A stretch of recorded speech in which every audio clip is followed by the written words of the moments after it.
Literature का और कोई माध्यम है वो भी आपका आइडिया हो सकता है। आइडिया कहीं से भी मिल सकता है।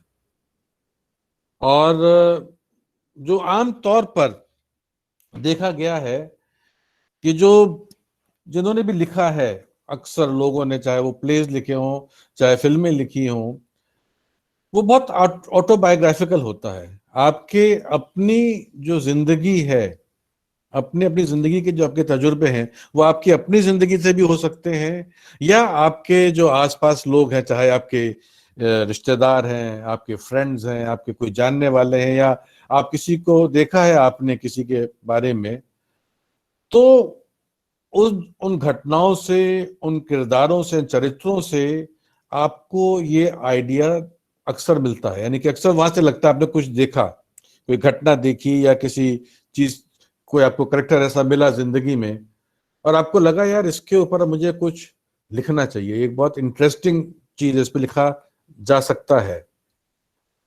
तो जो अक्सर पाया गया है कि जो सबसे ज्यादा लोग जिस आइडिया को इस्तेमाल करते हैं वो आपके या अपने आसपास की जिंदगी से होता है। उसके अलावा जो आइडिया मिलने के जो स्थान है, जो जहां से आइडिया आपको आता है, मिलता है, वो है हिस्ट्री। और जब मैं हिस्ट्री की बात कर रहा हूं तो वो हिस्ट्री कल का या एक महीने पहले की भी कोई बात हो सकती है, और सैकड़ों हजारों साल पहले का भी का इतिहास या हिस्ट्री हो सकती है। और अक्सर यानी कि जो वैसे तो खैर जो पुराना लिखा था वो उसका एक अपना एक अलग यॉनर है कि हिस्टोरिकल सिनेमा या हिस्टोरिकल नाटक। और हिस्ट्री में भी फिर वही बात है कि आपको कोई करेक्टर, कि आपको शिवाजी महाराज बहुत प्रेरित करते हैं, बहुत इंस्पायर करते हैं, या उनके आप उनको लेकर के आप अपना नाटक या सिनेमा या टेलीविजन सीरीज लिख सकते हैं। या आपको उनके जिंदगी कोई घटना, कि शिवाजी किस तरीके से, जब औरंगजेब बादशाह था हिंदुस्तान का और उसने उन्हें जेल में कैद कर दिया था, और वो वहां से कैसे जेल से भागे थे, तो आप या तो उस करेक्टर को लेके या उसकी जिंदगी किसी घटना को लेकर के भी आप जो है आपको लिखने का आइडिया मिल सकता है। अखबार, यानी कि मुझे पता नहीं, आप लोग को शायद आगे पढ़ाएंगे, आप लोग अपने आप खुद पढ़िएगा, जरूरी नहीं कि सब कुछ मनोहर सर ही पढ़ाएं। हिंदुस्तान के यानी कि रंगमंच के एक बहुत बहुत इम्पोर्टेंट राइटर नाम रहे हैं बादल सरकार। ये बेसिकली कलकत्ता के रहने वाले थे और इन्होंने बांग्ला भाषा में नाटक लिखे हैं।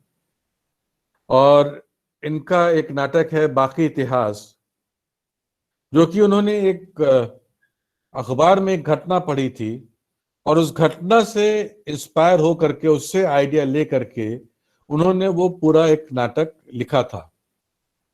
और सिर्फ वही नहीं, ऐसे कई सारे एग्जाम्पल्स हैं जिन्होंने कि आपको कोई अखबार में तो आपने अमिताभ कोई। जी, जस्ट आई इंटरप्ट यू, बादल सरकार के ऊपर एक पूरा मॉड्यूल पढ़ाया जाता है, उनको चलिए, थर्ड वेरी फेज गुड। पढ़ाया जाता है, सारे नाटकों को इंट्रोड्यूस, बाकी रीडिंग तो उनको खुद करनी पड़ती है। तो हाँ, लेकिन बादल बादल सरकार, ग्रोटोस्की, स्टेनिस्लावस्की, शेकनर, इन सारे डायरेक्टर्स की पूरी बायोग्राफी पूरी और बैकग्राउंड। इनकी थियरी सारी पढ़ाई जाती तो ये बहुत अच्छी बात है, यानी कि आप बाल सरकार को पढ़ाते हैं एज डायरेक्टर, लेकिन वो प्ले राइट भी बहुत अच्छे रहे, डायरेक्टर भी बहुत कमाल के रहे, एक्टर भी बहुत अच्छे थे। तो खैर, मैं ये बात करते कि आपको बहुत सारे सोर्सेज होते हैं जहां से आपको ये आइडिया मिलता है। कई बार आपको लिटरेचर के और जो फॉर्म है, चाहे किसी का ट्रेवलॉग हो, वहां से आइडिया मिल सकता है, किसी की ऑटोबायोग्राफी हो किसी और व्यक्ति की, आपको वहां से आइडिया मिल सकता है कि उसको आधारित करके आप अपनी एक स्क्रिप्ट लिखें। तो आइडिया कहीं से भी मिल सकता है, लेकिन जो इंपॉर्टेंट चीज है कि आपको एक तो वो आइडिया बहुत इंस्पायर करे, आपको वो इंस्पायर करे कि आप उसके ऊपर कुछ लिखें, और दूसरे उस आइडिया के अंदर ये पॉसिबिलिटीज, ये संभावनाएं हो कि उसके ऊपर एक अच्छी इंटरेस्टिंग स्क्रिप्ट लिखी जा सकती है, एक ऐसी स्क्रिप्ट जो सिर्फ आपको ही जिसको पढ़ करके या देख करके मजा नहीं आए, बल्कि बाकी ऑडियंस को भी, जनता को भी उस चीज को देखने की इच्छा हो, उसको देख करके उसका मजा आए। देखिए, हम जब कोई भी चीज लिखते या करते हैं, हम कम्युनिकेट कर रहे हैं, हम बेसिकली एक कहानी सबको सुना रहे हैं, और हम चाहेंगे कि वो कहानी जो है उसको सब लोग सुने, ज्यादा से ज्यादा लोग उसको सुने, उसको अप्रिशिएट करें, सबको से मजा आए। तो इसलिए उस आइडिया के अंदर ये पॉसिबिलिटीज होनी चाहिए कि वो लोगों को अपनी तरफ अट्रैक्ट करे, उसको देखने, उसको सुनने, उसको जानने के लिए उनके अंदर इच्छा पैदा हो, है ना। ठीक है, आइडिया कई बार आप उसको लिखने में भी इंटरेस्टिंग बनाते हैं, लेकिन आइडिया अपने आप में भी इंटरेस्टिंग होना चाहिए।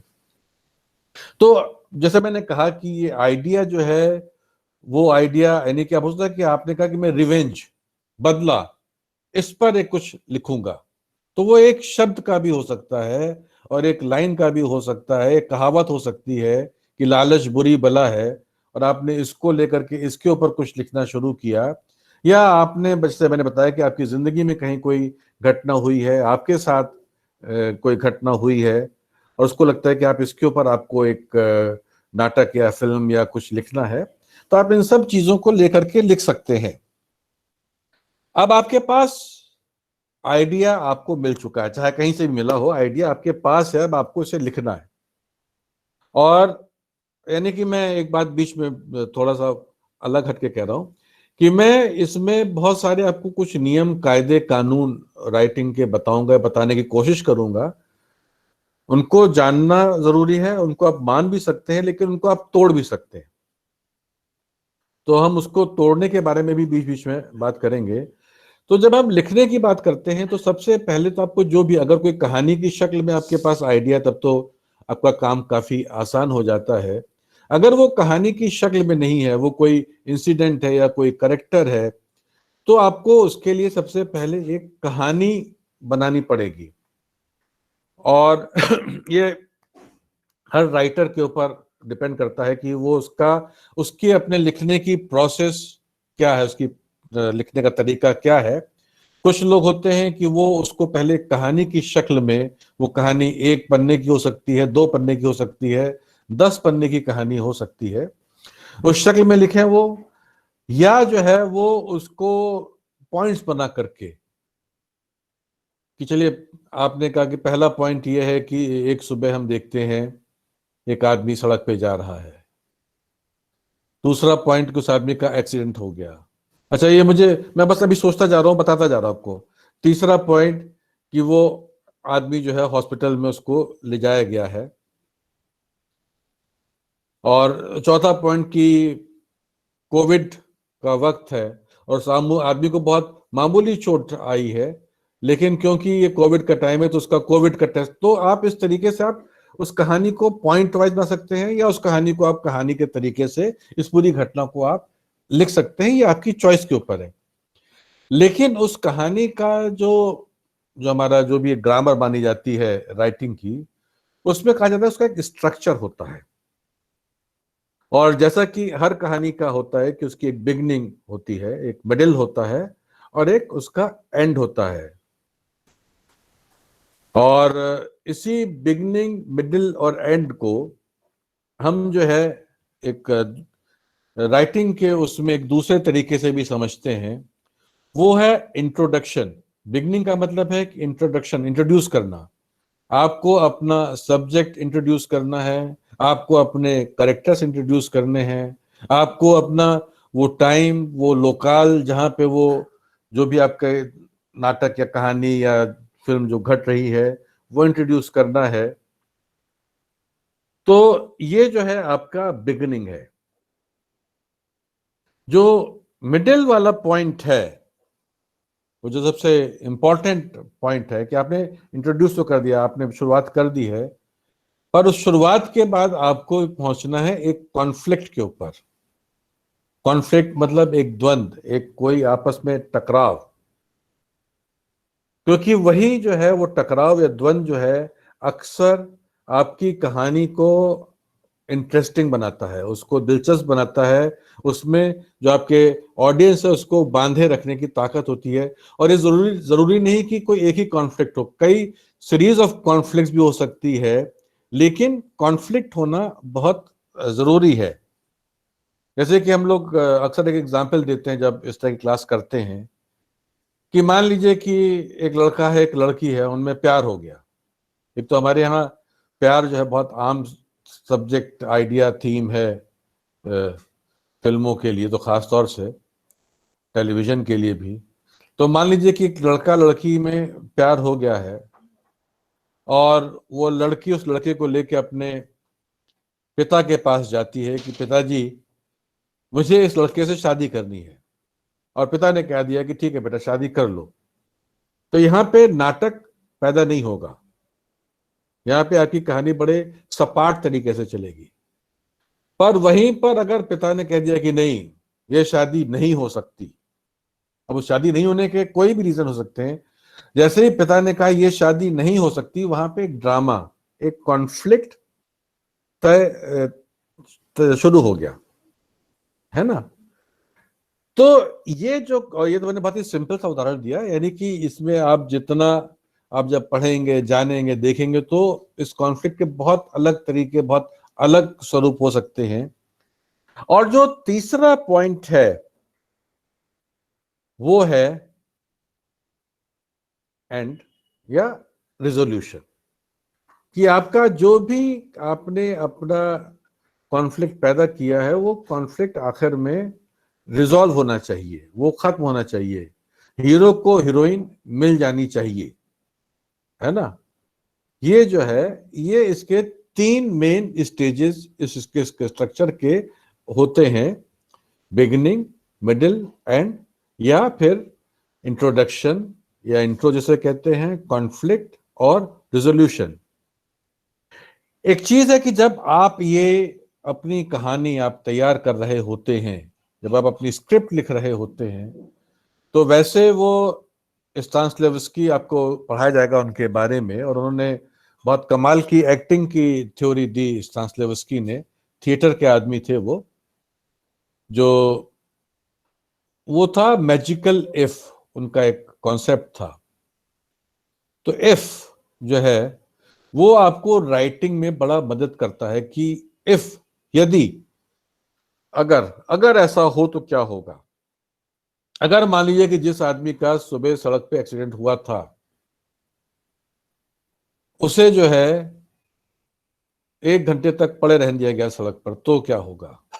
या उसे अस्पताल नहीं ले गए, उसके बदले उसे कहीं और ले गए, तो क्या होगा। तो आपका ये जो इफ है, ये आपकी कहानी को बहुत सारे, जो हम कहते हैं, डायमेंशंस दे सकता है, आपको सोचने का बहुत सारे ऑप्शंस दे सकते हैं कि अच्छा, हम इसको अगर इस लाइन में ले जाएं तो कहानी कैसे जाएगी, कहाँ बढ़ेगी, इस लाइन में ले जाएं तो इसका आप लोग इस्तेमाल, इसके बारे में आप बिल्कुल कॉन्शियस रहिए। अब ये तो जो मैंने बताया, ये है एक क्लासिकल स्ट्रक्चर किसी भी स्क्रिप्ट का। लेकिन ये स्ट्रक्चर को, उसको आप ब्रेक कर सकते हैं। कई बार जो है आपकी कहानी जो है, आपका जो कॉन्फ्लिक्ट का पॉइंट है, यानी कि जहां पे बाप कह रहा है लड़की से कि तुम्हारी शादी इस लड़के से नहीं होगी, आप वहां से अपनी स्क्रिप्ट आप शुरू कर सकते हैं। और उसके बाद आप फ्लैशबैक में जा करके उसका जो है, जो इंट्रोडक्शन पार्ट है, आप वो दिखा सकते हैं। ये अक्सर ये जो फॉर्मूला है, ये ज्यादा जिसे कहते हैं मुफीद एक शब्द है, या ज्यादा इस्तेमाल होता है, या उसका इस्तेमाल करने के ज्यादा चांसेस, पॉसिबिलिटीज हैं, वो आपको जो ये टेलीविजन या सिनेमा का जो इस तरह का इलेक्ट्रॉनिक मीडिया है, इसमें ज्यादा पॉसिबिलिटीज हैं, क्योंकि इसमें आप आगे पीछे बार बार आ जा सकते हैं। जैसे कि आप सबने, मेरे ख्याल से एक फिल्म है 3 इडियट्स, आमिर खान है उसमें और राजकुमार हिरानी की फिल्म है, आप सबने देखी होगी। कि अब उसमें जो है एक कैरेक्टर है आर माधवन, मेरे ख्याल से फरहान ऐसा कुछ नाम है, मुझे एग्जैक्टली नाम याद नहीं आ रहा है। कि वो कहीं हवाई जहाज में बैठ के जा रहा है और उसको एक फोन कॉल आता है, और अब उस फोन कॉल को आने के बाद ऑडियंस को भी कि वो बार बार उसको जैसे लगता है हार्ट अटैक सा हो रहा हो, वो चाह रहा है कि फ्लाइट रोक दी जाए, किससे किस तरीके से फ्लाइट रुकती है और उसके बाद उसको ले जाया जा रहा है।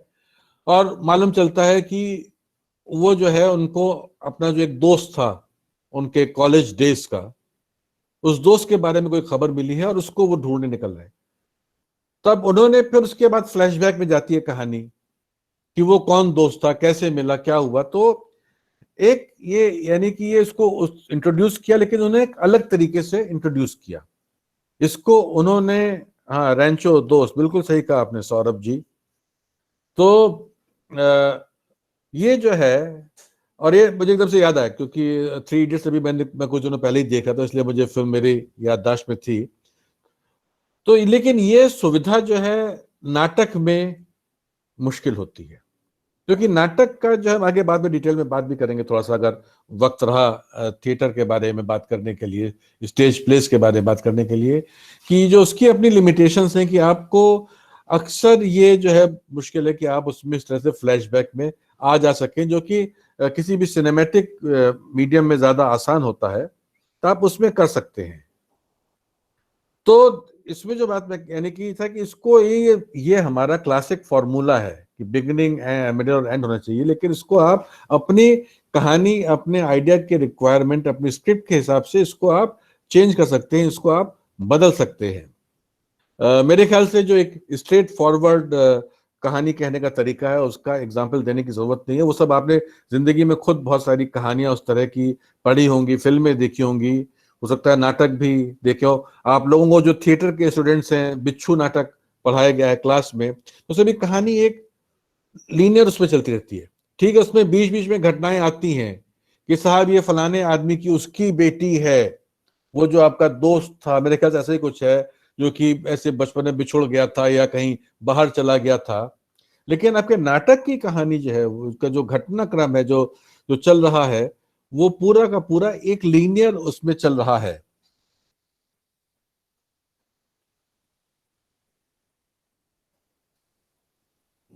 एक चीज में और आपसे यानी कि इसी उसमें बात करना चाहूंगा कि हम लोग अक्सर, मैंने जो एग्जांपल दिया था इससे मुझे याद आया कि होता क्या है कि हमारा जो कई बार जो कॉन्फ्लिक्ट होता है वो सिर्फ हीरो या विलेन में नहीं जरूरी है, अच्छे या बुरे के बीच में नहीं है, या एक कोई व्यक्ति है उसके वो समाज के खिलाफ कुछ यानी कि काम कर रहा है इस तरह का, या समाज उसके काम के खिलाफ है कि वो कुछ रेवोल्यूशन लाना चाहता है और पूरा जो दुनिया है, इस तरह के तमाम चीजें हो सकती है जो कॉन्फ्लिक्ट पैदा कर सकती है। कई बार जो है, जो एक जो कहा जाता है कि आप कि जो ट्रैवल आपका जो भी कहानी का है, जो करेक्टर है या वो है, वो ट्रैवल कर रहा है। जैसे कि चक दे, चक दे इंडिया थी मेरे ख्याल से फिल्म, शाहरुख खान की, जिसमें कि वो एक टीम है, उस टीम को एक मैच जीतना है। या दंगल, दंगल थी फिल्म मेरे ख्याल से, दंगल नहीं थी, या दबंग नहीं, दंगल ही शायद थी, आमिर खान की, इसमें बेटियां उसकी जो पहलवानी करना चाहती हैं।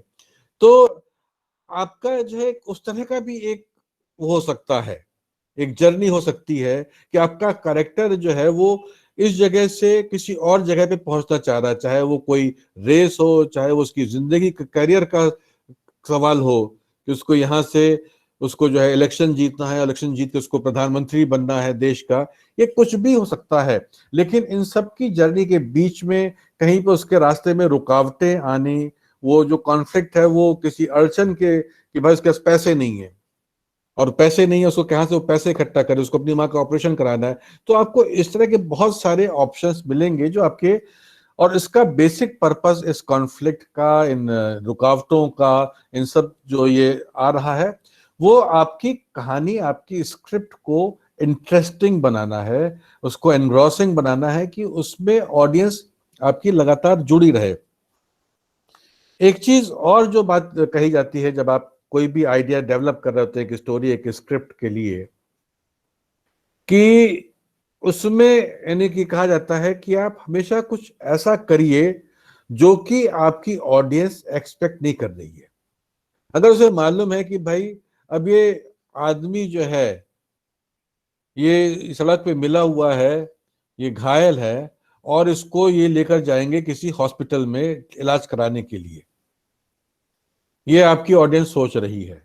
अगर आप बजाय उसको लेके जाने के हॉस्पिटल, आप उसको एक घर में ले जाएं।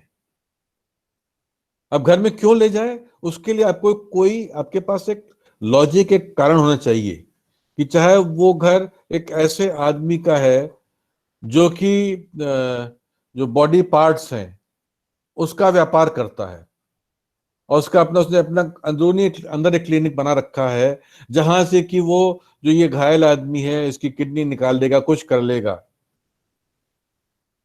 या इसको आपको लेके जाना है हॉस्पिटल, लेकिन हॉस्पिटल ले जाने के बाद वहां मालूम चला कि उसको जो डॉक्टर मिला वो डॉक्टर से उसका बचपन की दोस्ती थी या उसकी दुश्मनी थी। आप यानी कि आपको कहीं पे भी, आप जब अपनी कहानी को डेवलप कर रहे हैं तो आपको हमेशा ये मान के चलना है कि हमें, और ये नहीं कि आप सिर्फ खामखा में कि हमें कहानी को ऑडियंस ना पकड़ पाए इसलिए वो आप करेंगे तो वो आपकी कहानी एकदम बिखर जाएगी, फैल जाएगी। आपको उसके लिए जो उसके लाइन आपने बनाई इसको, लेकिन आपको हमेशा ये सोच के चलना, लिखना है कि वो लोग उस बारे में, वो जिसे कहते हैं कि एक शब्द है प्रेडिक्टेबल, कि वो लोग प्रेडिक्ट ना कर दें कि हो सकता है कई बार ऐसी चीजें होंगी, ठीक है, जो प्रेडिक्ट होंगी, छोटी मोटी चीजें हैं, पर आपका जो मेजर, जो आपका कॉन्फ्लिक्ट या मेजर जो टेंशन है वो आपका प्रेडिक्टेबल नहीं है ना। उसको लोग पहले से उसके बारे में अंदाजा, अनुमान नहीं लगा सकते हैं। तो ये चीज आपको अपनी राइटिंग में, ऐसे तो बहुत सारी डिटेल्स हैं लेकिन हम अभी जो कुछ मुख्य मुख्य बातें कर रहे हैं, आपको इन चीजों पे अपने, जब भी आप अपनी स्क्रिप्ट डेवलप कर रहे हो, कहानी डेवलप कर रहे हो, तो इन चीजों का आप जरूर ख्याल रखिए। इसके बाद आता है आपकी कहानी में जो दूसरा जो चीज इंपॉर्टेंट है वो है करेक्टर्स।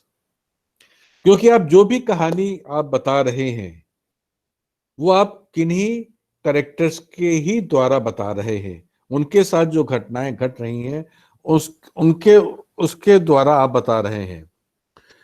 तो आपको अपने करेक्टर्स के बारे में अब सोचना होगा, आपको करेक्टर्स बनाने होंगे, और आप जब करेक्टर्स बना रहे होंगे तो उस करेक्टर का आपको उसका थोड़ा सा बैकग्राउंड भी कई बार बनाना पड़ता है, बनाना होगा कि ये करेक्टर कौन है, कहाँ से आया है, कितना पढ़ा लिखा है, इसका फैमिली का बैकग्राउंड क्या है, इसकी जिंदगी में पहले क्या कोई इस तरह की समस्या, कोई घटना घटी है। तो इस तरह का आपको कई बार आपका काफी डिटेल वर्क करना पड़ता है। करेक्टर्स की आपस में एक दूसरे से क्या रिलेशनशिप है,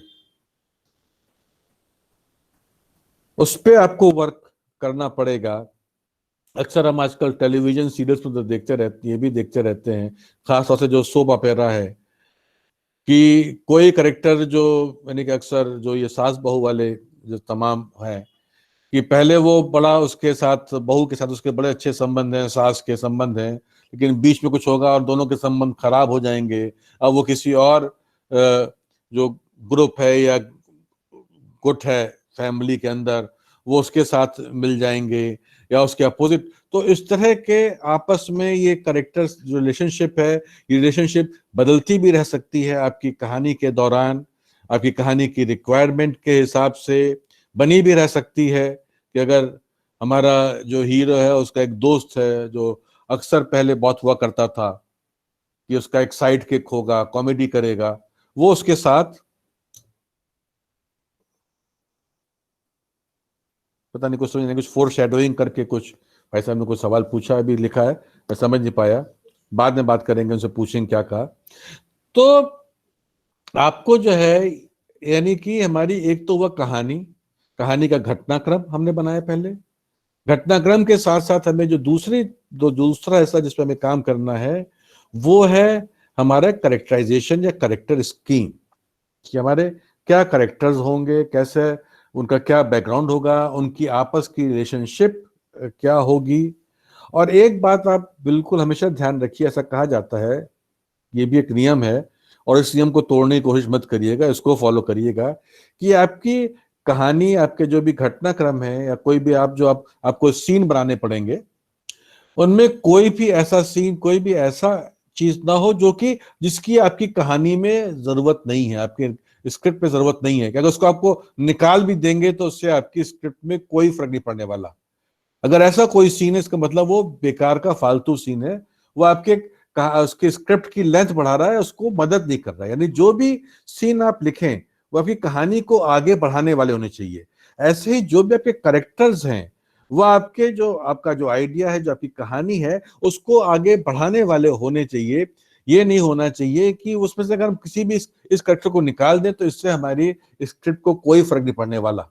तो ये बहुत जरूरी है कि आपके लिए सिर्फ आप उन्हीं करेक्टर्स को रखिए, उन्हीं सीन्स को, उन्हीं घटनाओं को रखिए जो कि आपकी कहानी, आपकी स्क्रिप्ट के लिए जरूरी है, जो उसको ड्रामेटिक बना रहे हो, इंटरेस्टिंग बना रहे हो, एनग्रॉसिंग बना रहे हो, और उसको कम्युनिकेट कर रहे हो आपके ऑडियंस को।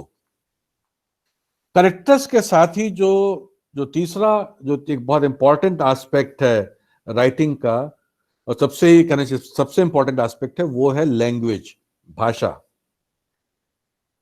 क्योंकि ये राइटिंग का मामला है, आप चाहे कागज पेन से लेकर के आप कागज पे लिख रहे हो अपनी स्क्रिप्ट, या आप आज के जमाने के हैं आप अपने कंप्यूटर पे अपनी स्क्रिप्ट लिख रहे हो, या हो सकता है कि वो आईपैड या क्या होता है इस तरह की चीज, या शायद फोन पे भी लोग लिखने लग जाएं स्क्रिप्ट आगे अपने मोबाइल फोन के ऊपर। आपको लेकिन उसे एक्सप्रेस लिख करके करना है। तो भाषा पे आपको भाषा बहुत अच्छे से आनी चाहिए। आप भाषा के बहुत बड़े पंडित हों ये जरूरी नहीं है, लेकिन हाँ, आपको अपनी बात को कैसे कम्युनिकेट करना है, कैसे एक्सप्रेस करना है, ये आपको लिखना जरूर आना चाहिए। चाहे वो आप हिंदी में लिखें, इंग्लिश में लिखें, या आपकी जो भी मदर टंग है आप उसमें आप लिख सकते हैं वो। और मेरा अपना मानना यह है कि हर व्यक्ति को जिस लैंग्वेज में वो कंफर्टेबल है, जैसे कि मेरे लिए हिंदी है तो मेरे लिए, अच्छा ये बड़ा इंटरेस्टिंग है, मैं बीच में डाइग्रेस कर रहा हूँ, कि मैं लिखता हिंदी में हूँ, मेरा सारा जो राइटिंग है वो हिंदी की है, पर मैं जो उसके जो पॉइंट्स बनाता हूँ अपने जब भी कोई स्क्रिप्ट वगैरह के लिखने के, तो वो अक्सर वो अंग्रेजी में होते हैं। तो खैर ये मेरी कुछ प्रॉब्लम है, या मेरी अपनी आदत का हिस्सा एक है।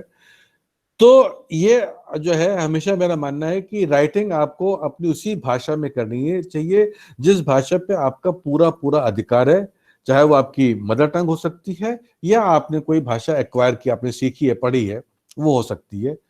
और इसी भाषा के साथ, यानी कि एक तो आपको अपनी कहानी, जो आप अपनी घटनाएं बता रहे हैं, आप सीन का डिस्क्रिप्शन लिख रहे हैं, आप करेक्टर का डिस्क्रिप्शन लिख रहे हैं, उसके लिए भी आपको भाषा चाहिए है। और दूसरे आपका जो ये पूरा, चाहे आप नाटक की स्क्रिप्ट लिख रहे हो, चाहे आप टेलीविजन सिनेमा की स्क्रिप्ट लिख रहे हो, आपके करेक्टर्स डायलॉग बोलेंगे और हर करेक्टर अलग होता है, तो उनकी अपनी भाषा अलग होती है। और आपको इस बारे में जब आप लिख रहे होंगे तो बहुत सोच विचार के साथ लिखना पड़ेगा कि भाई ये मेरा ये करेक्टर है, ये किस तरह की लैंग्वेज बोलता होगा, किस तरह के शब्द इसके जो है इसकी वोकेबलरी में होंगे। और यानी कि हर एक करेक्टर्स की, जो भी आपके तमाम करेक्टर्स हैं उन सब की अपनी अलग अलग भाषा होगी, जो उस करेक्टर को तो रिफ्लेक्ट करेंगे ही, साथ में यानी कि वो उनका आपस में भी जो कम्युनिकेशन का एक वो सिस्टम रहेगा। तो इसलिए तो, और इसके लिए आपको, यानी कि जो भाषा के लिए आपको पढ़ना बहुत जरूरी है। क्या आप बाकी लिटरेचर है, जो लिटरेचर के चाहे कहानी है, उपन्यास है, कविता है, आप ये जरूर पढ़िए, अपनी भाषा को एनरिच करिए, ताकि जब भी जब आप इस पे कई बार कहानियों में देखेंगे, आप उपन्यास में, फिल्मों में देखेंगे, आप जिंदगी में देखेंगे कि कोई एक करेक्टर है, वो जो भी आप जिनको मिल रहे हो कैसे बोलते हैं, उनका सेंटेंस बोलने का तरीका क्या है, वो किस तरह के लफ्ज, अल्फाज, शब्द, वर्ड्स चुनते हैं, और इसको ऑब्जर्व करना। कई बार आप, हो सकता है आपको रिसर्च करनी पड़े कि अच्छा मेरे इसमें ये आर्मी का वाला करेक्टर है, आर्मी के लोग हैं, तो आर्मी के लोग हैं, उनका जो है उनकी किस तरह की लैंग्वेज होती है, उनका जो रहन सहन क्या होता है, उनका जिंदगी में को देखने का नजरिया कैसा होता है, आपको हो सकता है उसको देख करके आप उस पर रिसर्च करें।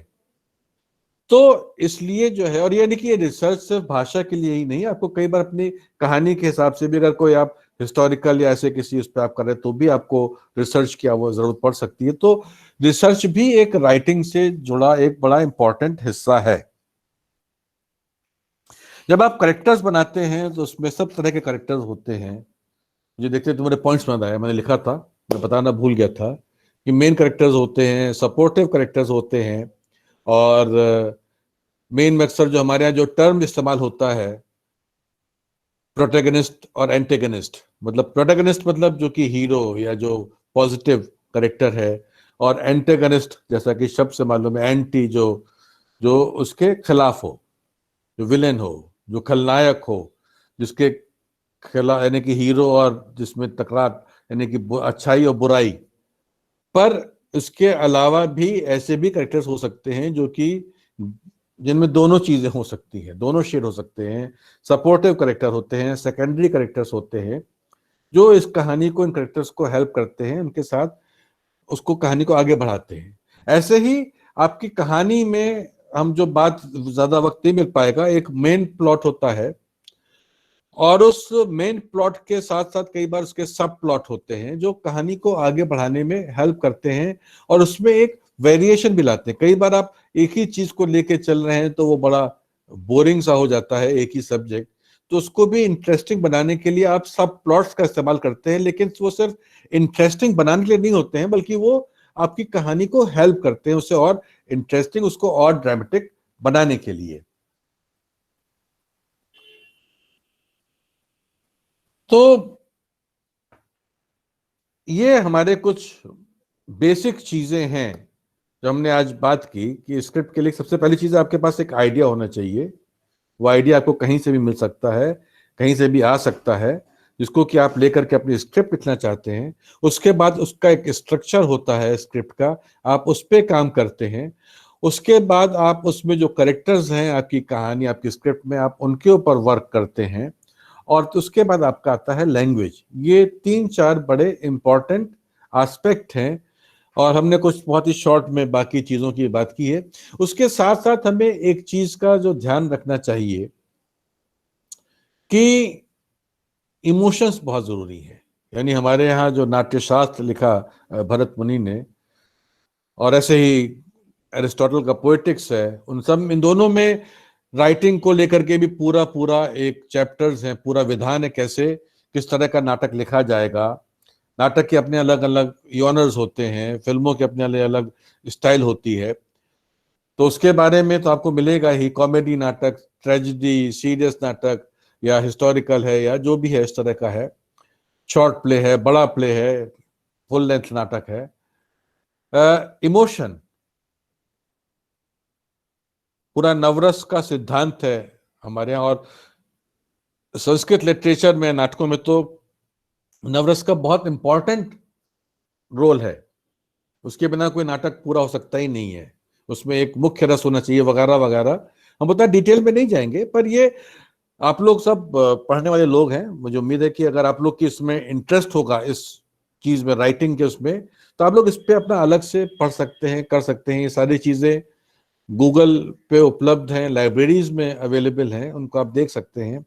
तो एक इमोशनल कोशिएंट भी जो है आपकी स्क्रिप्ट का बड़ा इंपॉर्टेंट हिस्सा होता है, और उसको भी कैसे हैंडल करना है। और हमारे हिंदुस्तान में तो वैसे भी हम लोग बड़े इमोशनल लोग होते हैं, तो आपको इसके ऊपर भी काम करना होगा। और इसके ऊपर जो है कैसे वो चलेगा, क्या इमोशन होगा किस सीन में, इसको उसके हिसाब से सीन कैसे डेवलप होगा, ये बहुत आपको इसकी भी एक समझ होनी जरूरी है, और इसका भी ध्यान रखना है जब आप अपनी स्क्रिप्ट लिख रहे हों। अब मैं यानी कि थोड़ा थोड़ा क्या, यानी कि मेनली हम बात करेंगे कि थिएटर की जो एक स्क्रिप्ट होती है और सिनेमा की स्क्रिप्ट होती है, उनके लिए क्या जरूरी है या क्या उनमें फर्क है। देखिए, स्टेज की या थिएटर की अपनी एक जो लिमिटेशन है वो ये कि वो एक, चाहे आप उसको स्टेज के ऊपर आप कर रहे हो, चाहे वो यानी कि जिसे हम कहते हैं कि हॉल के अंदर स्टेज है, प्रोसीनियम थिएटर है, स्टेज है, आप उस पे कर रहे हो, या ओपन एयर में आप कर रहे हो, या जो है आप कोई जहां भी आप कर रहे हो आपके लाइव एक्टर्स हैं और लाइव ऑडियंस है। और क्योंकि आपके पास लाइव एक्टर्स हैं, आप सेट लगा सकते हैं। ऐसा नहीं कि आप वहां पे घर का सेट लगा सकते हैं, आप वहां पर बगीचे का सेट लगा सकते हैं, लेकिन आप बहुत ज्यादा, यानी कि आप ब्लैंक स्टेज के ऊपर आप पूरा अपना नाटक कर सकते हैं, आपके पास वो पॉसिबिलिटी है। लेकिन आपके पास एक वही स्पेस है जिसके अंदर आपको, और वही आपके पास आप, यानी कि एक नाटक के अंदर जो जनरली होता है कि 5, 10, 12, 15, 20 करेक्टर्स के साथ आप नाटक करते हैं, उससे ज्यादा एक्टर्स मिलना भी मुश्किल है। ज्यादा बड़ी कास्ट के भी नाटक हैं और कई लोगों ने किए भी हैं, लेकिन अमूमन जो है आपका यही रहता है। तो इसलिए जो है, जब आप स्टेज के लिए अगर आप कोई नाटक लिख रहे हैं, तो आपको स्टेज की क्या लिमिटेशंस है, क्या हमें इसी स्पेस के अंदर काम करना है, हमें इन्हीं एक्टर्स के, हमें ध्यान रखना कि हमारा नाटक ऐसा हो कि जो सिर्फ जयशंकर प्रसाद के नाटकों की तरह से पढ़े जाने के लिए ही ना रहे, बल्कि उसको खेला जाए। मेरा अपना व्यक्तिगत मानना है कि नाटक तभी कामयाब होता है, तभी कंप्लीट होता है जब वो स्टेज पे खेला जाता है। उसका मेन पर्पस, ठीक है, पढ़ा भी जा सकता है, वो लिटरेचर का भी एक हिस्सा हो सकता है, लेकिन उसको जो है जब तक आपने उसको परफॉर्म नहीं किया स्टेज पे या नहीं किया, तब तक वो नाटक कंप्लीट नहीं होता है। तो जब आप नाटक की स्क्रिप्ट लिख रहे हो, तो आपको ये आपको ध्यान में रखना होगा कि भाई हमारे पास ये हमारी सीमा है, ये हमारी लिमिटेशंस है, और हमें इसी के अंदर इसको, स्क्रिप्ट को डेवलप करना है। और उसके लिए क्या होता है कि अक्सर जो वही बात है कि जो माना जाता है कि आपको सीन, यानी कि आप जो भी कहानी आप लिखेंगे, चाहे आप फिल्म की लिख रहे हो चाहे नाटक का, आपको सीन, दृश्य बनाने पड़ते हैं। और वो दृश्य मतलब देखना तो होता ही है कि वो क्या सेटिंग है वहां पर, क्या वहां पे हो रहा है, एक्शन हो रहा है, क्या डायलॉग बोले जा रहे हैं उस सीन में। और हर सीन की भी अपनी एक बिगनिंग, मिडिल और एंड होता है, क्योंकि आपका सीन भी एक ऐसे नोट पे खत्म होना चाहिए कि अगला दृश्य देखने के लिए ऑडियंस उत्सुक हो जाएगा, अच्छा अब आगे क्या होगा। तो ये बिगनिंग, मिडिल एंड वाला खेल तो पूरे इसका तो रहता ही है, हर जगह ये चलता रहता है। तो आपके जो ये सीन्स हैं, अक्सर कहा जाता है कि नाटक में बहुत छोटे छोटे सीन, बहुत छोटे छोटे दृश्य नहीं होने चाहिए, क्योंकि उससे नहीं तो फिर नाटक का फ्लो टूटता है। तो अगर आपका, यानी कि जो माना जाता है कि नॉर्मली 10, 12, 15 मिनट का एक सीन होना चाहिए। ऐसे भी आपको कई नाटक देखने को मिल जाएंगे, पढ़ने को मिल जाएंगे कि जिसमें कभी सीन बदलता ही नहीं है, वो एक ही लोकेशन है, एक ही जगह पे सारा कंटिन्यूअस चल रहा है। यानी कि जब शुरुआत में नाटक लिखे जाते थे, तो उसमें वो तो पूरा कंटिन्यूअस एक्शन चलता रहता था एक ही जगह पे। हम लोगों ने एक नाटक किया था स्टेज पर, जो कि एक अमेरिकन प्ले का एडेप्टेशन था, एक रुका हुआ फैसला।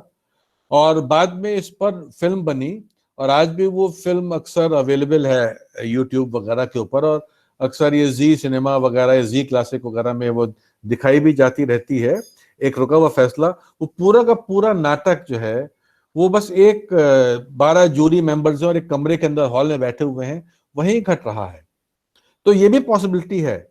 लेकिन आप सोचें कि हर 2 मिनट में, 3 मिनट में आपका नाटक में दृश्य बदले, तो वो जरा सी मुश्किल पैदा करता है नाटक को करने के लिए। तो आपको ये ध्यान में, नाटक, जब आप नाटक की स्क्रिप्ट लिख रहे हो, तो आपको ये रखना चाहिए ध्यान में कि हमारा नाटक का सीन जो है थोड़ा सा लंबा हो, कम से कम 10, 12, 15 मिनट चले, बहुत ज्यादा लोकेल्स ना हो। वैसे तो खैर देखिए, नाटक की सबसे बड़ी ताकत है इमेजिनेशन।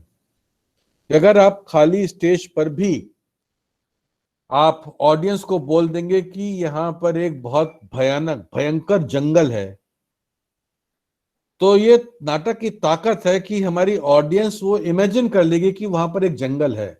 अगर आप कह देंगे कि यहाँ पर समंदर है, तो वो इमेजिन कर लेगी यहाँ पे समंदर है, जबकि खाली स्टेज है, कुछ नहीं है। आप कह देंगे यहाँ पर महल है, अकबर का जो किला है यहाँ पर, तो ऑडियंस उसको भी इमेजिन कर लेगी, है ना। ये ताकत है नाटक की।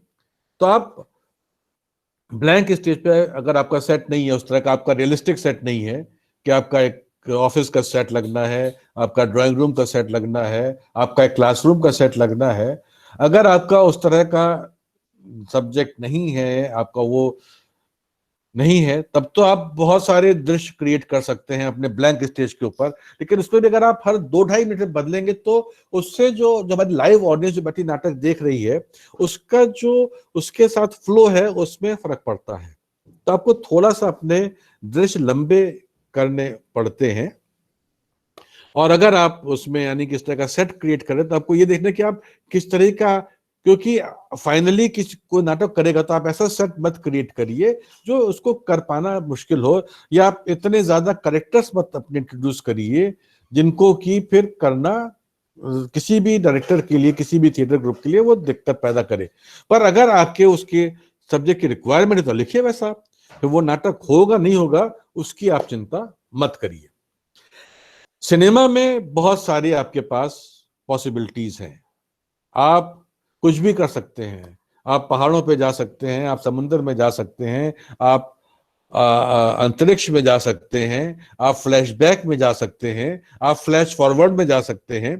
तो सिनेमा, और यानी कि सिनेमा की वजह से टेलीविजन में भी अनंत संभावनाएं हैं। बस यहाँ पे जो फर्क पड़ता है टेलीविजन और सिनेमा में कि अक्सर टेलीविजन का बजट जो है वो सीमित होता है, लिमिटेड होता है।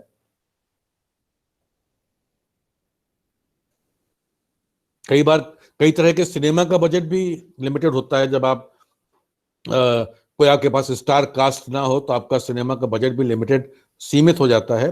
पर तब भी सिनेमा में बहुत संभावनाएं हैं।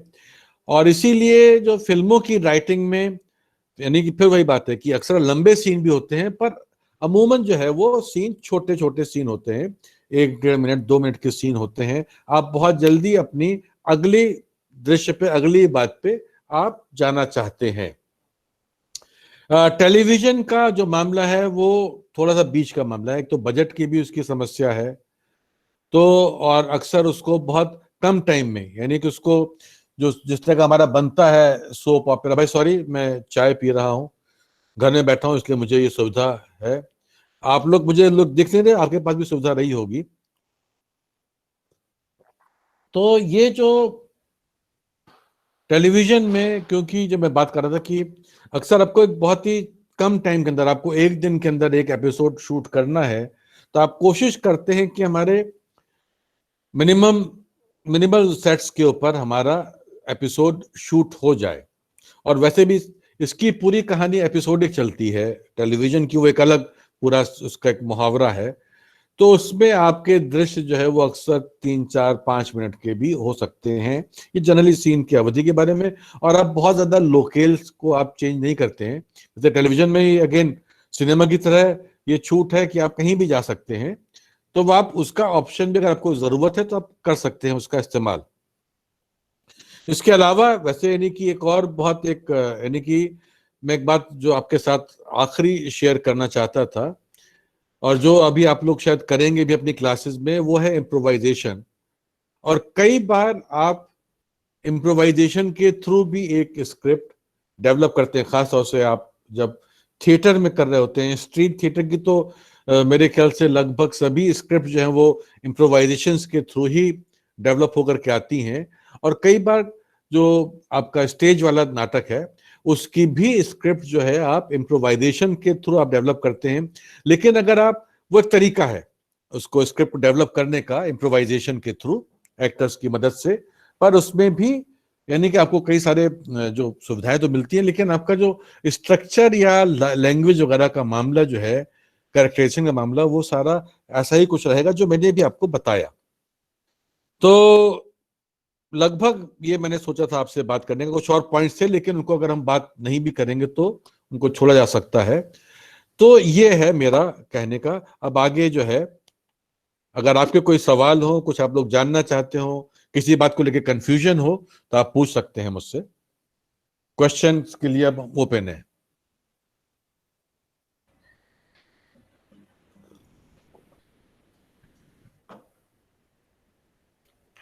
मैं ट्राई करूंगा मैं जवाब देने की, गारंटी नहीं कि मैं जवाब दे पाऊं कि हर सवाल का। Hello sir. हेलो। सर मेरा नाम सौरभ प्रसाद है। हाँ बोलिए सौरभ। और मेरा क्वेश्चन सर लैंग्वेज से रिलेटेड है, क्योंकि आपने ट्रांसलेशन में भी काम किया हुआ है। तो एक हम्म। मेजर प्रॉब्लम जो मुझे फेस करनी पड़ रही है इन दिनों, क्योंकि बहुत सारे स्क्रिप्ट्स मैं भी लिखता हूँ, तो कभी कभी मुझे ये प्रॉब्लम्स आ रही है कि जब भी लैंग्वेज में हिंदी में लिख रहा होता हूँ, तो एक्चुअली हम्म। मैं पुरानी जो मूवीज है और पुरानी जो स्ट्रक्चर होता था लिखने का, एक्चुअली जब पुराने टाइम में लोग लिखते थे तो उस टाइम लैंग्वेज में एक भाषा में एक अलंकृत काव्य का फ्लो होता था। मतलब जो भी वो बोलते थे उसमें एक पोएटिक फ्लो होता था। और हम्म। वो मुझे बहुत ही ज्यादा इन्फ्लुएंस करती थी, तो मैं उस तरीके से लिखने का प्रयास करता हूँ। जैसे बी आर चोपड़ा की महाभारत में भी अगर आपने देखा होगा, तो जो भी स्क्रिप्ट जो भी डायलॉग्स वो लिखते थे, वो हर एक बात को एक इनडायरेक्ट वे में डिलीवर करते थे, और जो कि ऑडियंस को उस वक्त बहुत ही अच्छा एक इम्प्रेशन देता था उनके ब्रेन में। लेकिन कुछ कुछ सालों पहले मैंने भी कुछ इस तरह की लैंग्वेज का यूज किया, तो लोगों ने बहुत ज्यादा डिस्करेज किया। उन्होंने ऐसा कहा कि आजकल की जो लोग हैं वो इस तरह की लैंग्वेज सुनना पसंद नहीं करते, so you should write in a very formal language, and you should not try to go in very using those tough words of Hindi. So मैं ये जानना चाहता था कि आजकल की जो मूवीज आते हैं उनमें भी यही हमारी डेली लाइफ की लैंग्वेज ही ज्यादातर, या फिर इंग्लिश और हिंदी का मिश्रण ही ज्यादातर यूज होता है। तो मैं ये जानना चाहता था क्या हमारे पास आज ऑडियंस नहीं है जो उस लैंग्वेज को डाइजेस्ट कर सके, या फिर हमारे पास राइटर्स कम कम हो गए जो कि उस लैंग्वेज में लिखते हो। देखिए सौरभ, क्या है कि अब ये तो मुझे पता नहीं कि राइटर्स कम हो गए हैं कि नहीं हो गए हैं जो उस लैंग्वेज में लिखते हैं। आपने जो सवाल है उठाया, बड़ा इंपॉर्टेंट, बड़ा इंटरेस्टिंग सवाल आपने उठाया है। क्या है कि आपने एग्जाम्पल दिया महाभारत का। अब महाभारत जो है वो एक खास पीरियड के बारे में वो सीरियल था। एक ऐसा पीरियड जिसके बारे में वो लोग कौन सी भाषा इस्तेमाल करते थे, जो उस जमाने में युधिष्ठिर, भीम, अर्जुन, दुर्योधन, भीष्म, कर्ण, ये सब जो पात्र थे, जो चरित्र थे, इन लोग के हम ये मान के चलते हैं कि वो संस्कृत में बात करते रहे होंगे आपस में, है ना। मुझे पता नहीं, हो सकता है कि शायद संस्कृत भी ना रही हो, कोई और भाषा रही हो उनके कम्युनिकेशन की। लेकिन हम यहाँ पे अगर आज महाभारत बना रहे हैं और आज के समय के हिंदुस्तान के ऑडियंस के लिए बना रहे हैं, तो मानी बात है कि अगर हम संस्कृत में बनाएंगे तो वो शायद 1% लोग भी उसको नहीं समझ पाएंगे। तो उन्होंने एक ऐसी हिंदी भाषा इस्तेमाल की जो कि जो थोड़ी सी शुद्ध हिंदी का है, या संस्कृताइज्ड हिंदी का उन्होंने प्रयोग किया, इस्तेमाल किया, और भाताश्री और माताश्री और इस तरह के शब्दों का। लेकिन यानी कि इसी का एक मैं एग्जाम्पल दूंगा कि अगर आप एक नाटक लिख रहे हैं जो कि अकबर बादशाह के बारे में है, तो अब मानी बात है कि भाई अकबर बादशाह लोग शायद, क्योंकि उर्दू जो जुबान जो आजकल इस्तेमाल होती है, या हम लोग इसे हिंदुस्तानी भी कहते हैं, कि उर्दू जो है ये बहुत पुरानी लैंग्वेज नहीं है। जो आजकल पाकिस्तान की भी, हमारा जो पड़ोसी या दुश्मन मुल्क है, उसकी भी भाषा है कि दो दो 250 साल पुरानी, 300 साल पुरानी उर्दू जुबान है। अकबर के जमाने में उर्दू भी नहीं होगी। लेकिन हमको अगर आज ये दिखाना है कि भाई हम अकबर के कहानी बता रहे हैं, तो हम उसमें उर्दू का इस्तेमाल करना शुरू कर देते हैं। एक ये हमारे ऑडियंस को ये फील देने के लिए कि हम लोग एक इस वक्त के एक ऐतिहासिक करेक्टर्स की, उनकी कहानी बता रहे हैं। तो ये भाषा आप किस पीरियड की है? अगर मान लीजिए कि मैं एक नाटक लिख रहा हूं, या अगर आप लोग पढ़ें, अगर आपको शायद पढ़ाया जाए, नहीं तो आप लोग खुद पढ़िए। मोहन राकेश जैसे कंटेम्प्रेरी मॉडर्न इंडियन थिएटर के जो राइटर्स में बहुत इंपॉर्टेंट राइटर थे, उनका एक नाटक है आषाढ़ का एक दिन। आषाढ़ के एक दिन में उन्होंने बहुत ही संस्कृताइज्ड हिंदी का इस्तेमाल किया, क्योंकि वो जो कालिदास कवि थे जिन्होंने अभिज्ञान शाकुंतलम और मेघदूतम और बहुत सारे नाटक और काव्य लिखे, उनकी कहानी बता रहे थे। तो उसके लिए उन्होंने एक संस्कृताइज्ड हिंदी लैंग्वेज का इस्तेमाल किया। और उन्हीं मोहन राकेश ने जब एक अपने समय के एक मिडिल क्लास फैमिली की कहानी पर नाटक लिखा, आधे अधूरे, तो उन्होंने जो हम लोग जैसी भाषा में हम लोग आजकल बात कर रहे हैं, जिसपे हिंदी भी होती है, उर्दू के भी शब्द होते हैं, अंग्रेजी के भी वर्ड्स होते हैं, उसको इस्तेमाल करते हुए एक लिखा।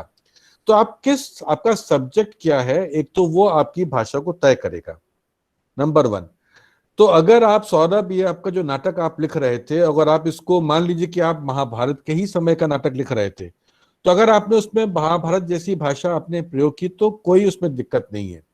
पर अगर आप आज के समय का आप एक नाटक लिख रहे हैं या फिल्म की स्क्रिप्ट लिख रहे हैं और उसमें अगर आप उस तरह की भाषा इस्तेमाल करेंगे तो वो एक अपने आप में उस तरह कॉमेडी क्रिएट करे, हो सकता है एक एब्सर्डिटी क्रिएट करे दोनों के टकराव में, एक लैंग्वेज और एक सिचुएशन का, कि सिचुएशन मॉडर्न है और लैंग्वेज पुरानी है, उसके टकराव में। और यह जो है कि वो अभी बात से दिमाग, तो ये कहने की ये पॉसिबिलिटी हो सकती है। और नहीं तो आपको जो जो जो अगर आपको कम्युनिकेट करना है और आपको रियलिस्टिक फॉर्मेट में आप लिख रहे हैं तो आपको जो है जो हम लोग की बोलचाल की भाषा है आपको वही रखनी होगी। लेकिन मानी बात है कि सौरभ, आप जिस तरह की भाषा बोलते होंगे या बात कर रहे होंगे और जैसी मैं बोल रहा हूँ उसमें फर्क होगा, तो उसी तरीके से आपके करेक्टर्स की भाषा में थोड़ा बहुत फर्क होगा। और जो आपने एक काव्यमयी या एक हिंदी भाषा, मैं भी 2-1 दिन पहले ही मिर्जापुर करके एक सीरीज है, बड़ा वायलेंस है, बहुत गाली गलौज वगैरह उसमें होता है, उसमें एक एक्टर है पंकज त्रिपाठी, और पंकज त्रिपाठी सिर्फ उसमें ही नहीं, आप उनको, बहुत अच्छे एक्टर हैं, हमारे एनएसडी के ही पास आउट हैं, बहुत सारी फिल्में भी उन्होंने और भी की हैं, सीरियल भी किए हैं पंकज ने।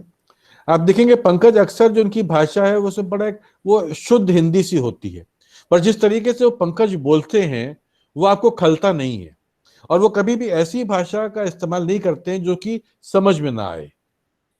अगर मैं आपसे बड़ी विकट सी भाषा में और किंतु परंतु किन कर्तव्य विमूढ़ जैसे शब्दों का इस्तेमाल शुरू कर दूं तो शायद आपको समझने में दिक्कत आए कि अरे ये क्या शब्द बोल रहे हैं, किंग कर्तव्य विमूढ़ क्या होता है ना। तो ऐसे चीजें कम्युनिकेट करें। मेरे ख्याल से आपको सवाल का जवाब मिला कि नहीं मिला सौरभ, या भी और कुछ आपकी क्यूरियोसिटी है? Sir thank you so much, मैं समझ गया।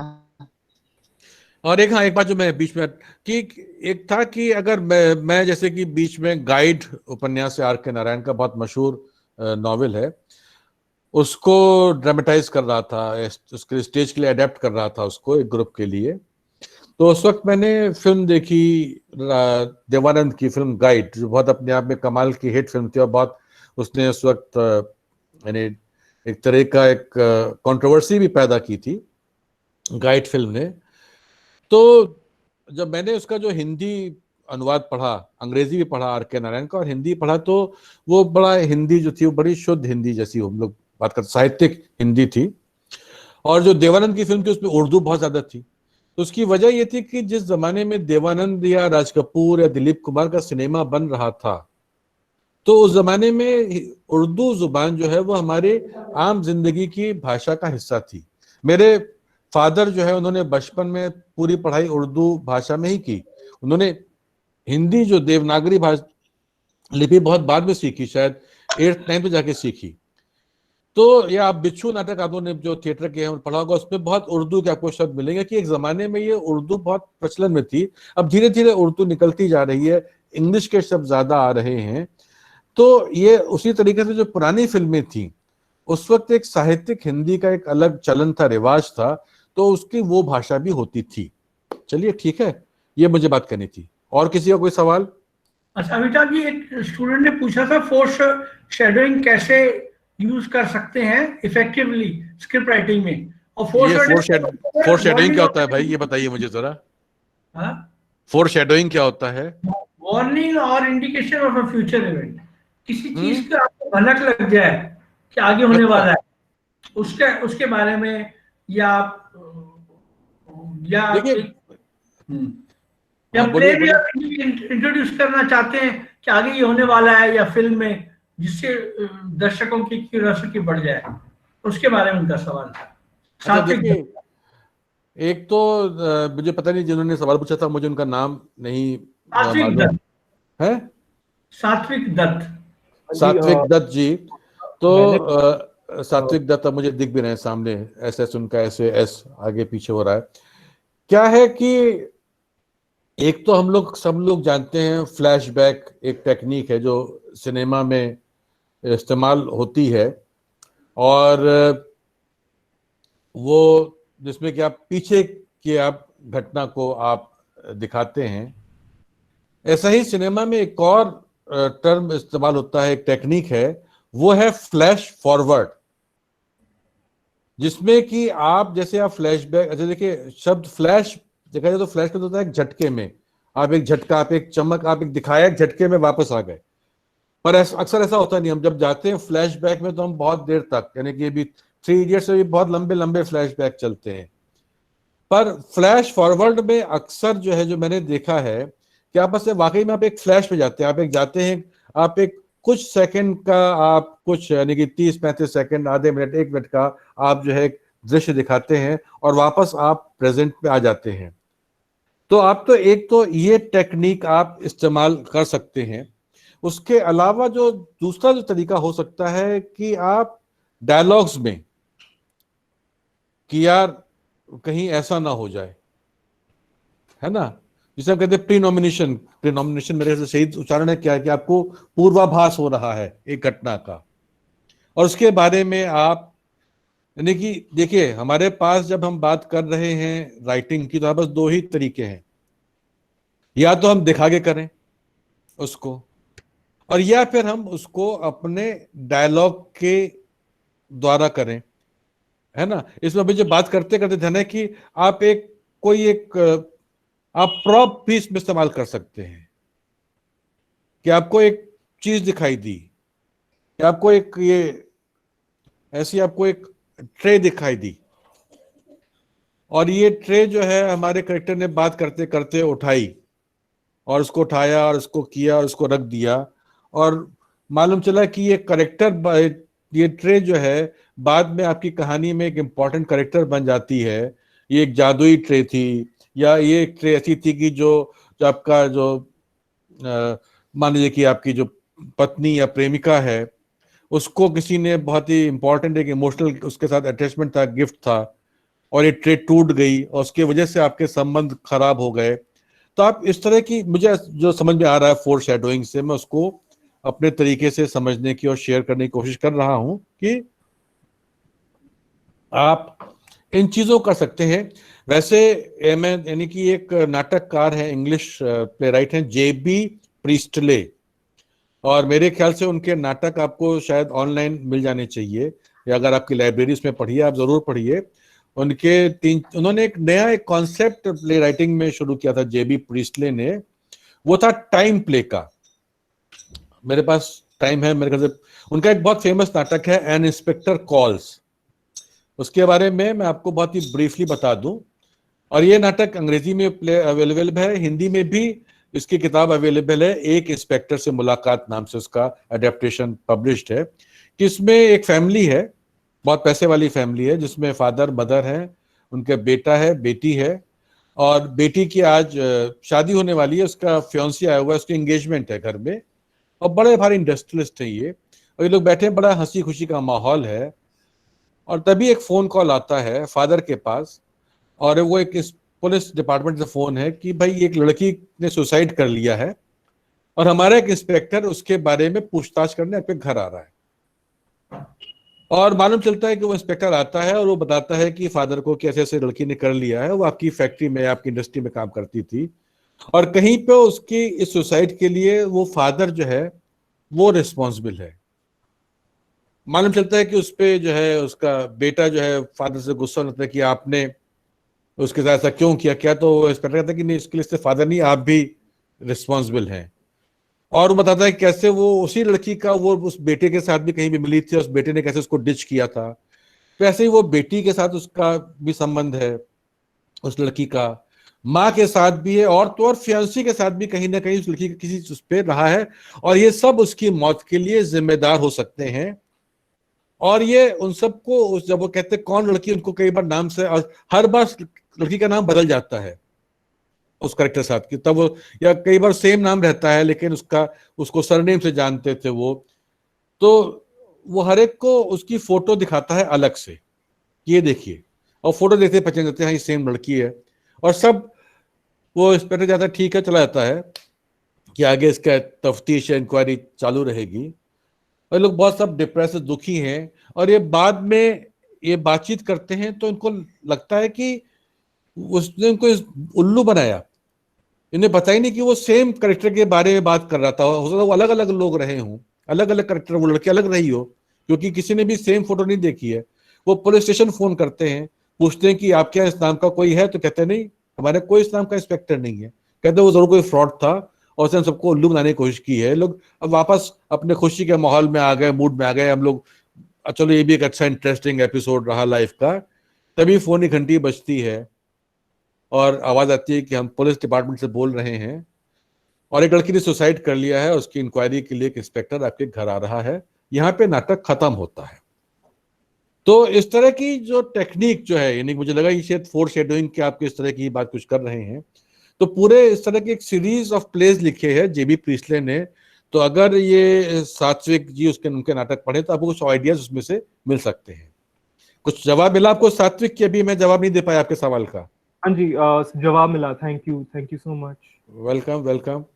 और कोई सवाल, कोई क्वेश्चन किसी का? मुझे इंटरेस्टिंग ये चीज लग रही है कि जो ये सवाल पूछ रहे हैं तो उससे हम स्क्रिप्ट राइटिंग के जुड़े दूसरे आयाम भी बता पा रहे हैं, जो शायद वैसे नहीं बात डिस्कस कर पाते।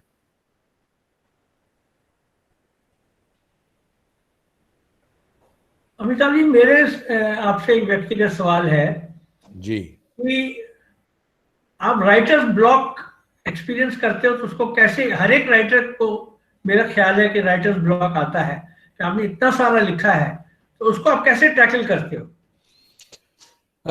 मनोहर जी, यानी कि देखिए, एक तो मैंने जो अनुवाद और रूपांतर ज्यादा किए हैं, यानी उसमें मैंने रूपांतर जो है विदेशी नाटकों का भारतीयकरण करना भी है और कहानियों और उपन्यासों को भी स्टेज के लिए अडेप्ट करना किया है। तो मुझे जो एक सुविधा रही कि मेरे पास ऑलरेडी एक टेक्स्ट अवेलेबल था जिसको कि मुझे उसका स्वरूप बदलना था। तो राइटर ब्लॉक वाला मामला मेरे साथ उतना नहीं आया।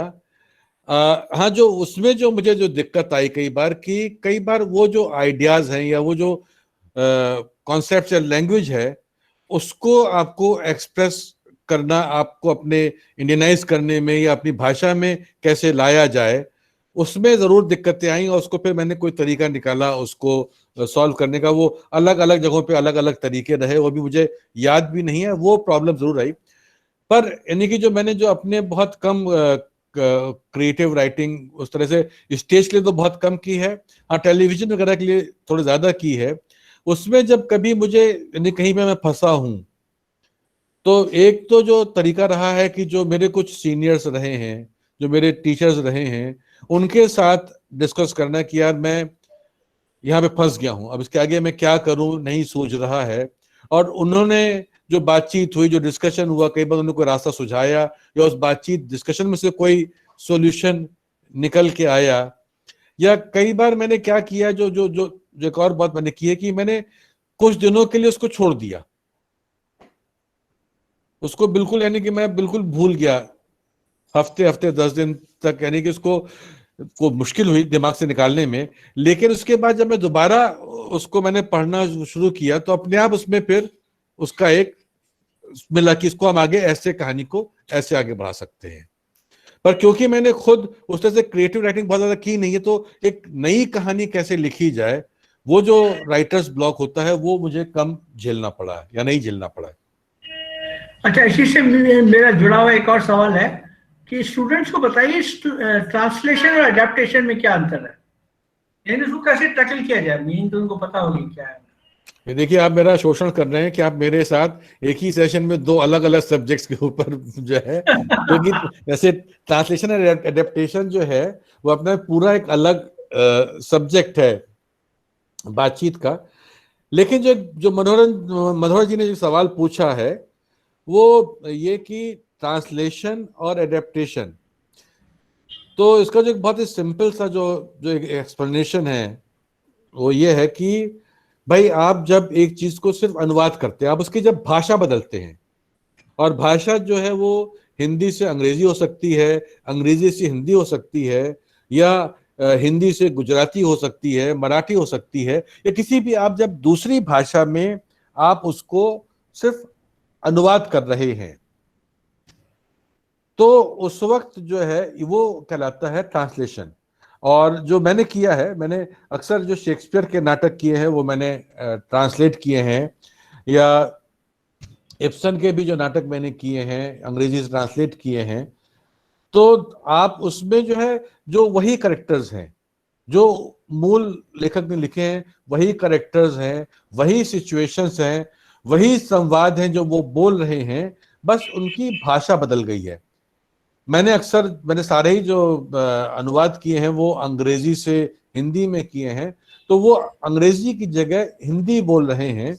बस यहाँ पर जो अनुवाद में जो मेरा जो चुनाव होता है कि वो भाषा क्या किस तरह की होगी। जैसे मैंने शेक्सपियर के जो बहुत मशहूर नाटक है रोमियो जूलियट, अब रोमियो जूलियट जो है, जो उसकी कहानी आप लोगों को पता होगी, नहीं पता होगी तो आपने फिल्में देखी होंगी।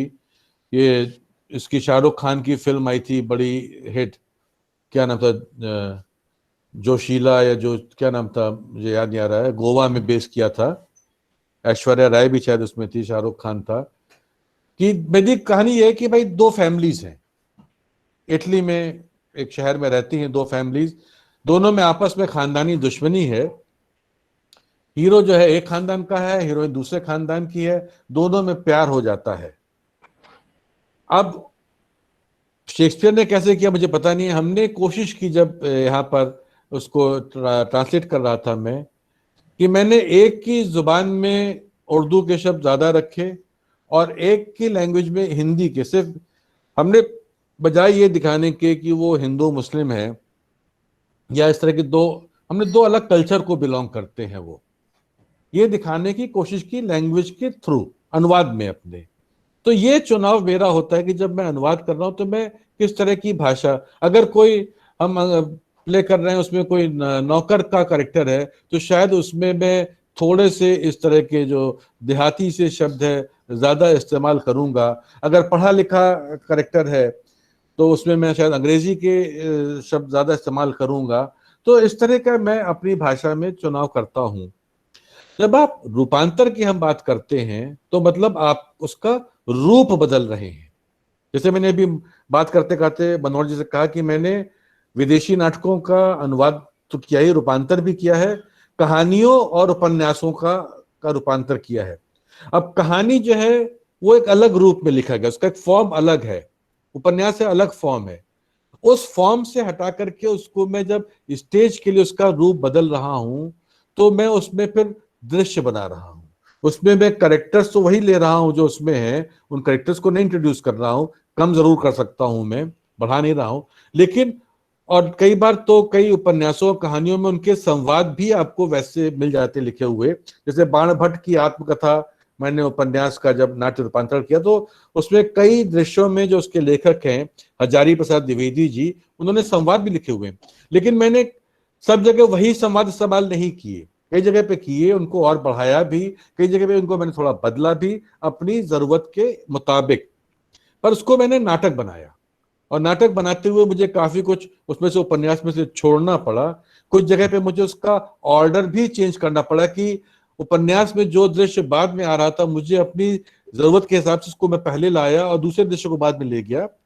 ऐसे ही कहानी जो है, उस कहानी का मैंने विजयदान देता की कहानी काकपंथ, उसका जब हमने किया तो उसमें मैंने नरेटर का कैरेक्टर लेकर के आया कहानी को बताने के लिए और गाने रखे। तो आप इन सब चीजों का, इस टेक्निक्स का इस्तेमाल करके आप उसका स्वरूप बदलते हैं, उसको आप स्टेज के लिए लायक बनाते हैं। जो मैंने विदेशी नाटक जो किया भी है, मनोहर कहता हूँ, हमारे एक दोस्त और हैं मनोहर जी ने किया है। उन्होंने मेरे दोनों जो अडेप्टेशंस हैं डारियो फो के, accidental death of an anarchist का एक और दुर्घटना भी उन्होंने किया और प्रगति मैदान में किया था, वो भी मेरे ख्याल से मैंने देखा है, वो प्रोडक्शन भी उन्होंने मेरा ही अडेप्टेशन किया था, हिंदी में किया था, और चुकाएंगे नहीं भी किया इन्होंने, और वो इन्होंने शायद सिंधी भाषा में भी किया था या सिंधी में ही किया था, मुझे पता नहीं है। तो वो दोनों मैंने डारियो फो के नाटक जो कि इटली के संदर्भ में लिखे गए हैं और पॉलिटिकल फार्स हैं, उनको मैंने हिंदुस्तानी कॉन्टेक्स्ट में एडेप्ट किया। तो मैंने वो सिचुएशंस जो उन्होंने डारियो फो ने अपने नाटक में रखी है, उनके मैंने इक्विवेलेंट्स हिंदुस्तान में अपने भारतीय समाज में, अपने आसपास की घटनाओं में उन सिचुएशंस को देखा, उन कैरेक्टर्स को यहाँ पर मैंने प्लेस किया, उनकी भाषा मैंने, वो तो जो मैंने नाटक और उपन्यास और कहानी की तो उनकी भाषा था, पर यहाँ की भाषा सिर्फ यानी कि जो सॉरी अनुवाद किया था अंग्रेजी से, उसमें तो चेंज किया ही था नाटकों का, पर यहाँ पे इस भाषा को और कोलोकियल बनाया और अपना बनाया। तो अनुवाद जो है, आप सिर्फ एक भाषा बदलते हैं और रूपांतर में आप उसका स्वरूप बदलते हैं। ये मूलतः दो अंतर हैं इसके। मेरे ख्याल से मैं कुछ क्लियर कर पाया मनोहर जी? बहुत अच्छी तरह से, एंड इट वाज वंडरफुल। चलो, मीना तिवारी चली गई, हमें छोड़ के, उनका लगा टाइम हो गया। टाइम हो गया है, एंड मैं आपका धन्यवाद देना चाहूंगा कि इतना जबरदस्त फील्ड आपने पूरा कवर किया 1.5 घंटे में, बहुत रिमार्केबली और बड़े आराम से, जो आपका नेचुरल स्टाइल है, कितने रिलैक्स में आप बात करते हैं और रिलैक्स में सारी चीज समझाते हैं, और आपके सर माथे पे एक भी शिकन का निशान नहीं, अभी तक नहीं है, क्योंकि आपका बहुत ही नेचर बड़ा वो निर्मल और बहुत ही प्लेजेंट है। And it has been a pleasure working with you for so many decades, and it is a pleasure to have invited you to this institute, and I hope I'll have other opportunities to call you again. Thank you very much, and we are very grateful to you that you delivered such a nice, lucid lecture in such a short time. Thank you Manohar, thank you very much इस सारी फिर से तारीफों के लिए। और मुझे खुद, ये मैंने शायद अभी तक वैसे वर्कशॉप में क्लासेस ली हैं इस सब्जेक्ट के ऊपर, और 4-4, 5-5, 6-6 सेशन किए हैं। ये पहला मौका था कि जब मुझे एक ही सेशन में ये राइटिंग के सब कॉन्सेप्ट को कवर करना था, इसके लिए मुझे थोड़ा तैयारी भी करनी पड़ी, पर मुझे भी बहुत मजा आया इस सेशन को करने में, और मैंने सीखा भी, सेशन करके मैंने भी खुद सीखा है। तो इसलिए मैं आपको भी थैंक यू बोलूंगा, और इन सारे बच्चों को भी जिन्होंने मेरी इस बकबक को सुना, उनको भी थैंक यू। और आप लोग के दोनों सवाल बहुत अच्छे थे और मुझे बड़ा मजा आया। Thank you very much, thanks again, bye bye everybody, see you. And Royal Tomar, I said thank you so much for this insightful session. Thank you Royal. And Saurabh Prasad, Satvik Dutt, they've all thanked you for this. I thank them all. Thank you. अब let me see how to exit this. या आप खत्म करेंगे इस session को? बस अब आप अपने आराम से कॉफी पीजिए।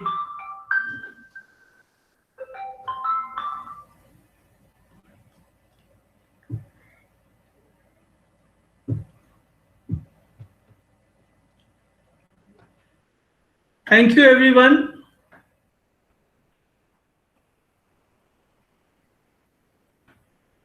See you in the next class, all of you.